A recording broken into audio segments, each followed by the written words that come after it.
No niin, hei kaikki siellä Suomessa. Ajateltiin tehdä tänään tämmöinen videopostaus välillä, niin voidaan ehkä vähän kertoa enemmän asioista, koska tällä tabletilla näpyttäminen on paikoitellen vähän turhauttavaa. Me ollaan tavattu täällä meidän reissun aikana niin ainakin paljon kaikkia mielenkiintoisia henkilöitä eri maista. Mikäs äiti sun mielestä on ollut mielenkiintoisin tyyppi, joka on tullut vastaan? Jaa, varmaan tämä eteläafrikkalainen pappi. Se on kuin luolamiehen ilmentymä. Se on aika jänskä tyyppi. Itse asiassa me oltiin tavattiin sitä jo ennen kuin selvisi tuolla jossain taipaleella, että se on pappi.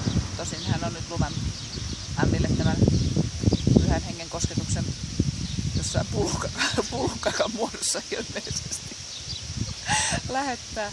Taati saa valaistumisella aina kun tapaamme, hän kysyy, että onko se nyt löytynyt täältä. Näyttää semmoiselle jostain metsän kolosta nousseelle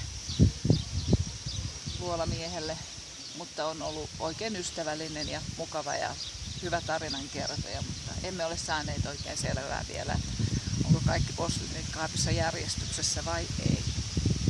Ehkä semmoinen tällä hetkellä semmoinen mielenkiintoisin heppu.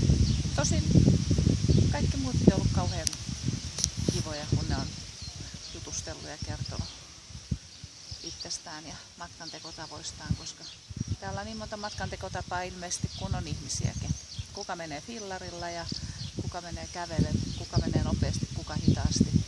Kenellä on reppu mukana, kuka lähettää translatorilla ne eteenpäin ja ei kuljeta mitään mukanaan. Ja sitten on tämä meidän mielenkiintoinen porukka, mikä kulkee Caminon viettämällä espanjalaista iltaa.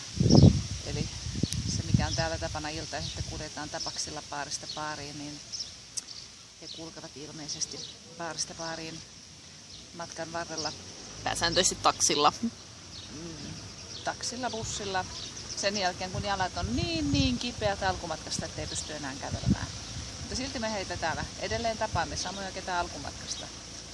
Mutta tyyli on vapaa. Jokainen kulkekoon niin kuin hyväksi näkee ja nauttikoon elämästään niin kuin hyväksi näkee. Että me jatkamme kävellen rakkoinemme muine pienine vammoinemme.